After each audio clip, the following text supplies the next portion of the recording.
सुनो देखो भैया एक्सरसाइज नंबर D6 यानी 5.6 इसमें देखो क्या है, इसकी वो समझिए पहचान। एक्सरसाइज में हम क्या पढ़ रहे हैं इसमें देखो, इसमें समीकरण दो मिलेंगे, समीकरण डबल मिलने इसमें समीकरण, उन्हें सोल्व करेंगे। तो यानी कि जहां भी कहीं तुम्हें डबल समीकरण का सवाल मिल जाएगा समझ लो कि एक्सरसाइज नंबर 6 का है, लेकिन इसे करने की प्रक्रिया भी पता होना चाहिए।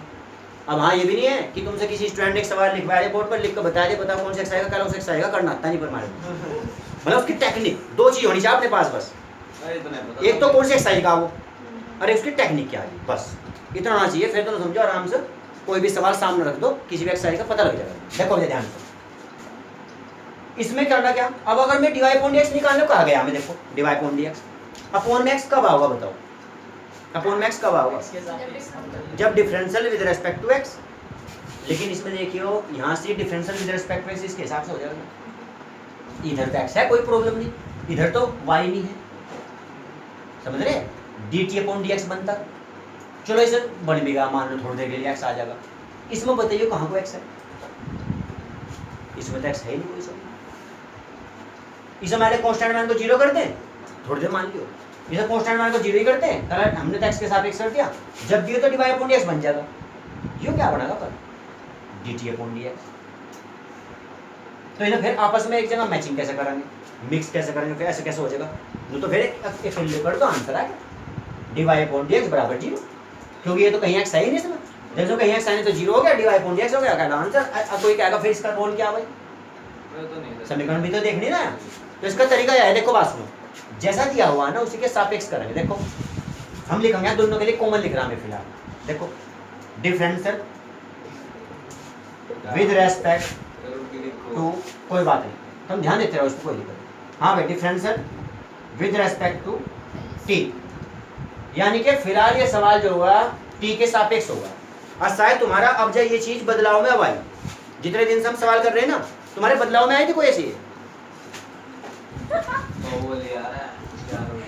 ये क्या नाम, इसे देखने लगे, इसे देख रही चलिए तो मेरे को बोलो। हाँ भाई सुनो, तो डिफरेंशियल विद रिस्पेक्ट टू किसके है, टी के। अब सुनो, अब से पहले जितनी भी एक्सरसाइज करी मेरे ख्याल से सभी में एक्स के सापेक्ष ही करा, विद रिस्पेक्ट टू एक्स ही हुआ। अब यहाँ से चेंज आ जाएगा इस एक्सरसाइज में, नहीं यार सभी एक्सरसाइज में तुम्हें अलग अलग सवाल मिलने शुरू हो जाएंगे अलग टाइप के। जैसे कि सुनो, इसमें टी के सापेक्ष कर रहे हैं, किसी में थीटा के सापेक्ष करेंगे, किसी में अगर यहाँ कुछ और आ गया तो उसके सापेक्ष करेंगे, जो भी कुछ मिलेगा उसी के सापेक्ष करना। बात समझ आई। अब फिलहाल टी के सापेक्ष देखो कैसे करना।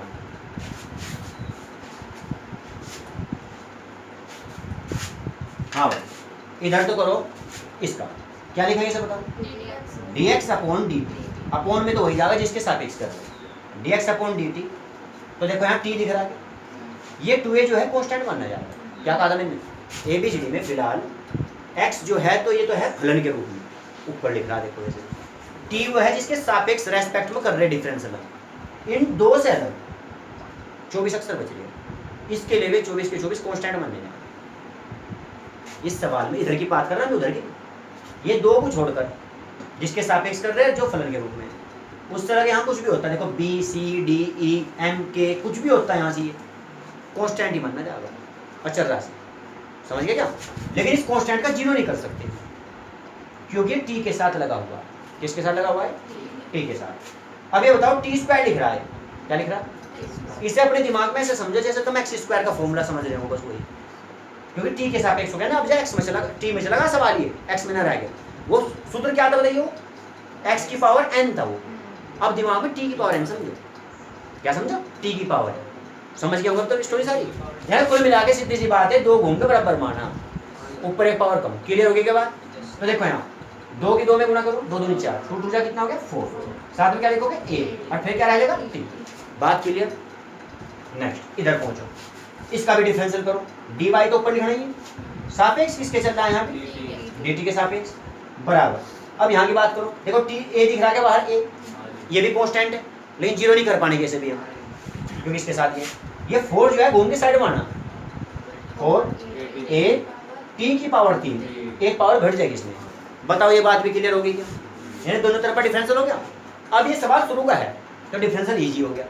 कुछ सवालों में तुम्हें क्या करना पड़ेगा, ये डिफरेंशियल इतनी जल्दी नहीं मिलने वाला, इसमें कम से कम 4-5 लाइनों का काम चला करेगा दोनों तरफ ही, और आखिरी में जाके डिफरेंशियल की कंडीशन बना करेगी। वो तो शुरू का सवाल है, थोड़ा समझ लेंगे, ठीक है। ये बात क्लियर। अब ध्यान दीजिए, फिर तुम्हें यहाँ एक सूत्र लिखना पड़ेगा। उस सूत्र के लिखने के दो तरीके,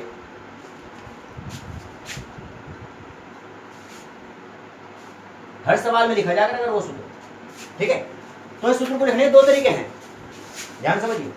एक तरीका तो मैं पहले वैसे लिख के दिखा रहा था कुछ, ठीक है। देखो पहला तरीका, dy अपॉन dx बनाने की कोशिश कर रहे हैं, हमें यही तो चाहिए आंसर। तो एक तरीका तो यह है कि dy अपॉन dt लिख दिया ऊपर और dx अपॉन dt लिख दिया नीचे, यानी सीधा सीधा मैं डायरेक्ट दिखा दूंगा ऐसे कलर चेंज करके, एक ऊपर रख दिया एक नीचे रख दिया। ये दो चीज दिख रही होंगी तब दो, ये दोनों क्या करना, एक ऊपर रखना है। अब देखो मैं तुम्हें इसमें दिखाता हूँ, ये बना दिया। सबसे नीचे चला, तुमने सुना होगा कि गुणा कहा जाती है सबसे ऊपर, बीच वाला गुणा। तो मुझे ये बताओ इसकी गुणा इसमें है क्या? सबसे ऊपर ही तो ना, इसमें तो नहीं। इसका मतलब जो गुणा नहीं है तो डिवाइड अपॉन, गुणा नहीं है तो क्या है, तो क्या दिख रहा है वो भी देखने, डिवाइड अपॉन, यानी कि वही चीज है भाई। यानी कि इस मान को तो रख देगा ऊपर की तरफ, इस मान को रख देगा नीचे की तरफ। तो एक तरीका तो इसे दिखाने का ये है सूत्र को।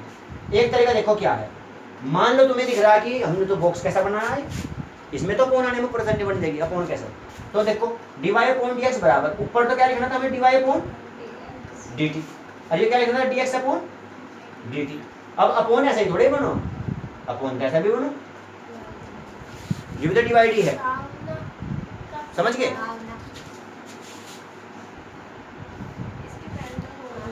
देखो भैया इसकी देखो यहाँ, अब ये dy अपॉन dt पिछले 3 दिन से आ रहा है इसका भी फोन। देखो यहाँ dy upon dt, dx upon dt, divide है बीच में, बात समझ गए क्या ना, बताओ। तो डिवाइड ऐसे भी लिख सकूँ, ऐसे भी लिख सकूँ। अब बॉक्स ऐसा बन गया है, तो मैं तो ये रखूँ आपके यहाँ से, अरे बॉक्स में अगर इधर बड़ा रखता तो इधर ऐसा करता, समझ गए बात। ये बात क्लियर होगी क्या? मैं कोई सा भी लिखने का इनमें से एक तरीका होता है इसमें लिखने का, dy अपॉन dx, जो मैं हर साल करवा रहा, देखो ध्यान से, dy अपॉन dx, इसे क्या लिखेंगे, इसे कोई प्रॉब्लम नहीं। तुमने एक चीज सीखी होगी कभी भिन्न के सवालों में, जब फ्रैक्शन के सवाल छोटी क्लासों में पढ़े होंगे, सीखी होगी, तुम्हें याद भी होगा, ऐसी बात देखते याद आ जाएगा। वैसे मल्टीप्लाई, डिवाइड को मल्टीप्लाई में जब बदलते हैं तो उधर का न्यूमरेटर डिनोमिनेटर चेंज करते हैं, अंश होल को बदलते हैं दूसरी साइड में। इधर कौन जाएगा ऊपर, बताओ इधर कौन जाएगा।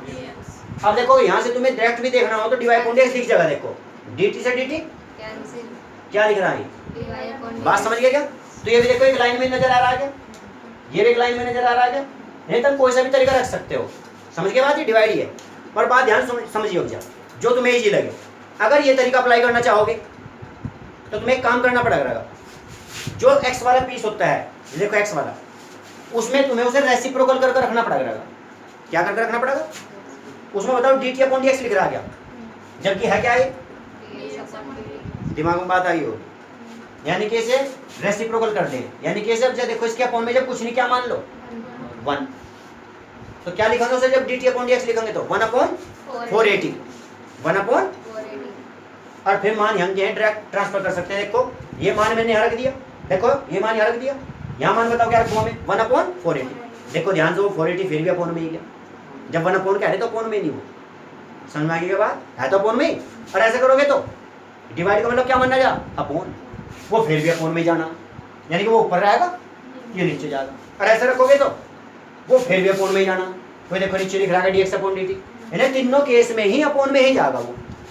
लेकिन मल्टीप्लाई वाले केस में ध्यान करने की बात है, अपॉन में कब जाएगा वो, रेसिप्रोकल, यानी कि इसे यहाँ चेंज लाने की बात है। यानी dx अपॉन dt को क्या लिखेंगे, dt अपॉन dt। अब बताओ इनमें से कौन सा सही रहेगा, कौन सा करो, या बीच वाला लो, बताओ मर्जी तुम्हारी। तो फिर से चेंज कर लोगे, समझ के बाद, या तो डायरेक्ट रख ले करो चेंज करके, या फिर तुम चाहो तो यहाँ से एक काम कर ले करो, यहाँ पे इसे चेंज करके लिख ले करो 1 अपॉन। अब तुम्हारी मर्जी, जैसा चाहोगे उसे सिलेक्ट कर ले, तीनों तरीके मैंने तुम्हें बता दिया भाई, कैसा ही लिख लीजिए। बात बताओ क्लियर होगी, समझ में आ गई बात, रखो मान। देखो यहाँ से dy अपॉन dx बराबर dy अपॉन dt। बताओ डिवाइड या मल्टीप्लाई क्या लिखूं, मल्टीप्लाई, तो इसमें लिखो dt अपॉन dx, ठीक है भाई। कम से कम एक काम कर लियो, इसका यूज तो मत करियो, इन दोनों में से कोई से भी अपनी मर्जी से चला ले करियो। जिसे इनका ये मान रखने की कोशिश है वो ये चला लियो, ये समझ में आ गई कि हम मल्टीप्लाई रखने से ऐसा हो जाएगा, हम फिर वैसे यूज कर सकते हैं। ठीक है, कोई से भी कर लो मर्जी। देखो भैया तो मैं करूँ इसमें, ठीक है भैया, ये समझ गए बात। अब तुम कहोगे लाइन इतनी लंबी खींचने का कारण क्या था, वैसे हमारा काम तो क्या है, तो सोल्व करने का नंबर आ गया। लाइन इतनी लंबी खींची थी, मुझे ये नहीं पता था कि वो पहला सवाल बिल्कुल एक सिंगल स्टेप पे ही खत्म हो जाएगा, शायद उसके 2 स्टेप या 3 स्टेप से पता नहीं लगता बाजी बार। तो इसमें तो कम तुम कह नहीं सकते बुक में तो कि शुरू में ऐसा सवाल दे दिया, इसने बहुत अच्छे तरीके से दे रखा, इस एक्सरसाइज में गलती नहीं करते, क्योंकि शुरू में तरीका ये होता है किसी चीज़ को सिखाने के लिए पहले एक सिंपल सवाल सिखाया जाए, जिस तरह के स्टूडेंट उसका प्रक्रिया सीख ले, बस कि क्या प्रक्रिया है। हाँ भाई देखो, तो मैंने लिखा यहाँ dy अपॉन dx बराबर, वही कर लो, वो बेहतर रहेगा। तुम ये स्टेप से बच जाओगे, एक तो ये स्टेप यूज नहीं करना पड़ने का। आज में एक काम करना है सीधा सीधा, वहाँ भले हमने सूत्र बटे का वैसा ना दिखाया, वो इस तरह दिखाया बटे का, यहाँ मान तो बटे में रख देंगे ना सीधा। यानी फिर तुम्हें एक चीज़ दिखानी पड़ेगी, देखो मुझे भैया सुनो, पहले लिखूंगा 480 क्यों लिखूंगा, मल्टीप्लाई का चिन्ह लगाऊंगा एक बराबर, उसके बाद इससे क्या लिखूंगा 1/480। नो बता 1/480 लिखने से वो है तो मानना तो गुणा में ही जाएगा, लेकिन मंका में मानना जाएगा, एक लाइन बढ़ा कर दिखाया जाएगा, फिर वो समझ गए वो गुणा की चीज़, फिर वन में गुणा दिखानी, झंझट में ना पड़ो, सीधा डायरेक्ट ही दिखाओ ना, समझ गए क्या। अरे रहने दो, वही चीज़ आ जाएगा, कर लो क्या यही और ठीक है, वही सही है, वही करो। देखो भैया देखो, ध्यान समझिए। तो इसमें एक काम करो, बताओ इसका मान क्या लिखो,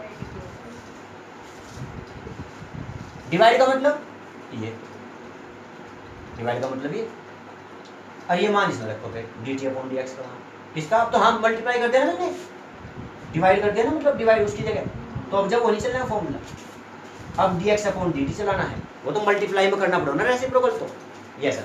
अब बताओ dx अपॉन dt का मान डायरेक्ट चला जाएगा, देखो जैसे डायरेक्ट यही सही रह जाएगा। क्या लिखा नीचे बताओ, बात समझ गए, ये डायरेक्ट वाला ही रख लो सब, ठीक है। वो प्रक्रिया भी मल्टीप्लाई करनी पड़ती, एक एक्सरसाइज हो हुआ करती थी, उसमें तो सिखानी पड़ती थी मल्टीप्लाई की, क्योंकि फिर यहाँ भी हम यही सिखाते, क्योंकि वहाँ उसकी आवश्यकता पड़ती थी। तो यानी कि हम डिवाइड ना सिखाया तो मल्टीप्लाई सिखाया करते थे, जिससे कि वहाँ भी काम आ गया चीज़, लेकिन वो है नहीं, तो तुम इससे चला सकोगे। पिछले साल वाले तो मैंने मल्टीप्लाई से करवाया था, फिर भी देखो यहाँ समझिए, 4a से 4a, t से इसकी पावर कितनी पावर बचेगी,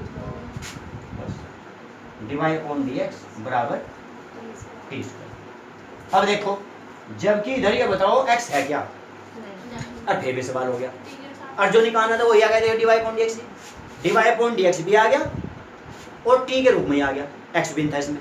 तो इस एक्सरसाइज के अंदर हम क्या सीख रहे कि डबल समीकरण मिलेगी। सबसे पहले क्या चीज देखनी, डबल समीकरण, ठीक है। और करने की प्रक्रिया ये फॉर्मूला, यानी जो भी दे देगा वो उसी के सापेक्ष करेंगे। अगर थीटा होता है, थीटा दोनों थीटा के सापेक्ष सवाल चलता है, इसमें डी थीटा चलता है, फिर ऐसे